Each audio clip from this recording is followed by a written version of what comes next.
Welcome to another episode of The Catholic Novel. Today we're going to talk about Miles Connolly's novel, Mr. Blue. Now this novel is a bit shorter than the other novels we've been talking about either in the first series or in this series. And while I like the novel very much, and I think you will too, I wouldn't put it at the same level as Graham Greene's novels or Alice McDermott's novels or even War's Brideshead Revisited. It's reading it, I read it I think when I was in college, and I read it for this show. And I had the reaction both times, and maybe this will make sense to you. I admired the character tremendously. It's not so much a story as it's a character study. He's kind of a contemporary St. Francis. But while you admire him, you also keep saying to yourself, gee, this seems a little bit extreme, you know.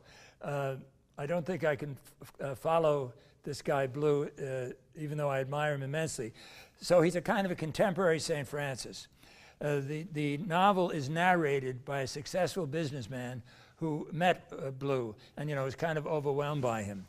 He, when the successful businessman meets Mr. Blue, Blue is living on the top of an apartment building in the open air.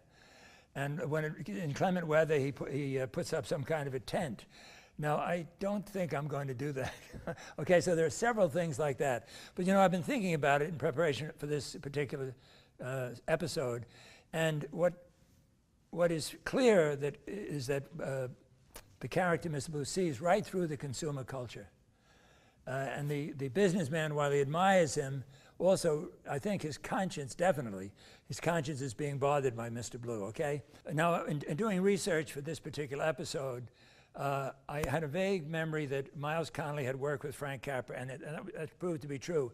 And apparently, he was kind of a bug in Capra's ear. He kept saying to Capra, you have tremendous talent. You shouldn't be doing frivolous movies. You should be making things that are important. Now, whether Capra changed because of Connolly, I don't know. But if you look at the films that Capra made, somewhere in the 1930s, they suddenly become masterpieces.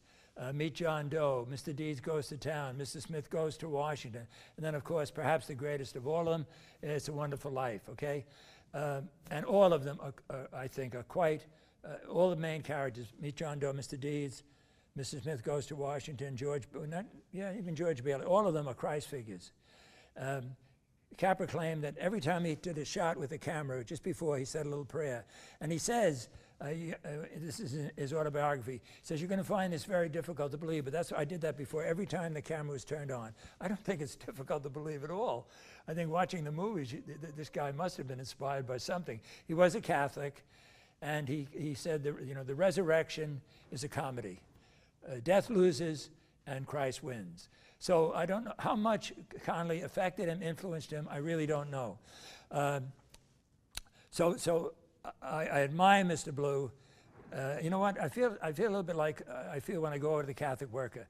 Maybe once a year I go over to the Catholic Worker and give a talk, and I find those people so inspiring. I'm presuming that you know what the Catholic Worker is. It's a group of Catholics living in the Bowery, wearing donated clothes, having a soup kitchen every day, putting out a newspaper every month, and they don't proselytize. They just bear witness. They just live among the poor. And I tell you, when I go over to give a talk, one of the reasons I go over is to be inspired. But I haven't moved into the Catholic work at House of Hospitality yet either. So that's how I feel with Mr. Blue. I admire him, but maybe the novel could be tightened a bit and made maybe a little bit more realistic, although maybe that's me. Maybe it's realistic and I'm missing it. Okay, so what's very interesting to me is everybody who has read this novel remembers one scene in it. If you ask someone, have you read Mr. Blue, and then ask them what, if they have, say, well, what do you recall? I can guarantee you this will be the scene they recall. So Blue's mission was to enliven the love of Christ in people's hearts. So though it's not a philosophical book or a theological book, I think Blue would believe, the first thing in the catechism, we are made to know, love, and serve God in this life and be happy with him in the next. So there's a profound need in everybody for God. And Blue is going to spend his life trying to provoke people and stimulate people and challenge people and so on. And one of the ways he does it is he's a creative artist. So he writes this screenplay, and he narrates the screenplay to this businessman. And this is the scene that I think everybody who has read this novel remembers. The story takes place in an atheistic society. Religion has been banished. People are living like zombies. Everybody's got a number. There's no social life at all. The food is, is just to keep them under control. And there's no joy. There's no human joy in this society. And then as the film develops, Blue says, he gives the number of the person. One man sneaks away when no one's looking, goes out to a field and finds some fresh dirt. And he buries something. And as the film develops, as it progresses, you discover he is growing wheat. And when he gets the wheat, he makes a host. I'm sorry, I can't remember exactly how he gets the wine, but he probably steals some grapes or something. I don't remember the details. But he then goes to a very, very high tower, and it turns out that this particular prisoner, if you can call them prisoners, they're all subject to the atheistic state, is a priest. So the head of the state thinks they have killed all the priests. They have wiped out all the priests. But in Blue's screenplay, there is this one priest left. So he goes up this tower, and he starts saying Mass. And this is a very exciting part of the movie. The word goes around that that's what he's doing. So the head of the state orders some planes to come and bomb the tower, that Mass must not be said. So Blue is emphasizing that the villains in this particular screenplay really hate God. They're promoting a death of God culture, and they mean death of God literally, to wipe the need of God out of everybody's life. So he orders these planes, and there is, I can almost picture the movie. In the movie, I suspect it would be a montage. You'd see the planes getting ready to take off. You'd see the priest starting the Mass, okay? And the planes get closer and so on, and the people near the tower are in touch with the head of the society. The planes are coming, but we don't know where he is in the Mass and so on.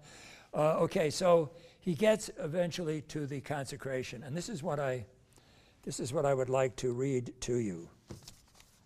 When the people realize what he's doing, that when I'm calling them soldiers, when the people who run the state, they say, the master is furious, bomb the tower, destroy it, demolish it, but stop the Mass, okay? So that's the emphasis. The Mass is going to symbolize salvation, resurrection, and so on. This is Blue telling the business. And now the priest comes to the words that shall bring Christ to earth again.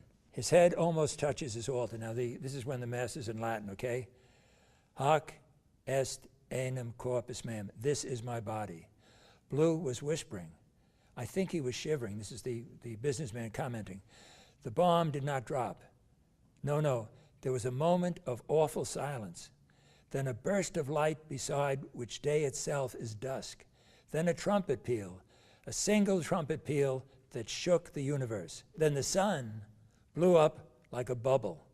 The stars and planets vanished like sparks. The earth burst asunder. And through the unspeakable luminous new day, through the vault of the sky ribbed with lightning, came Christ as he had come after the resurrection. It was the end of the world. Blue's last words were just barely audible. The kingdom of the Antichrist disappeared like ashes in a whirlwind, and hastening up out of their tombs and resting places came the souls of the just, happy, hearty, wholesome, to greet their king. Blue paused, then he added, Father White, who had been numbered 2,757,311, found himself a hero, even in heaven. As I say, nobody who has read the book ever forgets that. So I think I like a novel like this. It kind of gets us back to basics, to what really is important. Is it totally believable? I don't think so. Perhaps a writer more skilled than Miles Connolly could have done a better job, although maybe not. Maybe you really need a light hand with a book like this. So every novel we deal with in these series, I'm recommending to you. So I've chosen them all, and I think they're all important. This one, though, is different. As I said, it's shorter. Miles Connolly is not Graham Greene, he's not Alice McDermott, he's not Evelyn Waugh, okay? But still, I think there's room, you know, in our library and in our reading habit for a book like this. And maybe a book like this would even, I'm wondering now, maybe it would even lend itself to discussion more than some of those other classic novels. Like, you know, I could picture a really good discussion. How far would we go with Blue?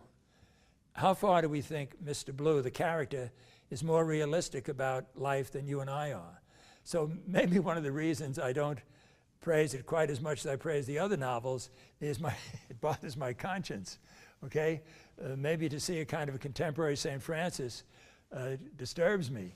I have a joke I tell at St. John's University. I tell them I was very glad when I heard that Mother Teresa had died, because I was afraid she and I were going to die on the same day. And we would come up to St. Peter, and he would say, Mother Teresa, what have you done with your life? And she would say, well, I've saved hundreds and hundreds of dying people in Calcutta. And St. Peter would say, enter the kingdom of heaven. Father Lauder, what have you done with your life? And I would say, St. Peter, I've seen some great movies. Okay, I hope he says, all right, get in, come on in, okay? But so certain characters disturb us, and maybe this is the value of this novel. Maybe it is overdone. Maybe it is a little bit incredible. But that may be okay for a book. Maybe some books have to be that way, to kind of wake us up and to kind of jolt us and shock us. I'm sorry Miles Connolly didn't write more. I mean, he may have written more in Hollywood, but I mean, as far as I know, this is the only novel I've ever read by him, and it's the only novel by him that I've ever heard of. This novel, you could almost picture Frank Capra writing it. I mean, I don't know how close Connolly and Capra were as friends, but they seem to have the same instincts. They seem to have the same sense of human nature, you know, that life is a tremendous mystery, and the basic reaction should be rejoicing. So I think it's interesting at the end, in the screenplay, when the host is consecrated, okay, people rise from the dead happy, which is what Scripture tells us is going to happen at the end of the world, okay? It's a different angle on the Mass than you get from a novel like Heart of the Matter or Silence, okay? The emphasis in this novel is joy. In some of the other novels, the emphasis, you got to make a decision, you know, which way you're going to go. So I definitely do not want to discourage anyone from reading this novel. I don't think anyone who reads it will say, you know, I really found it kind of boring or wasting my time. Would it make a film? I think it could, but it would have to be added to. Would have to get more. Would have to get more scenes. In a movie, you can't just have somebody telling someone else's story. You've got to film it somehow. But with the right actors and the right music and so on, it might make it really. It might fit in right now where we are now in our lives. You know, in this country, people might be just looking for something like this. So, am I recommending it? Definitely. Is it different from the other novels? Definitely. So take a chance on it. I think you will enjoy it.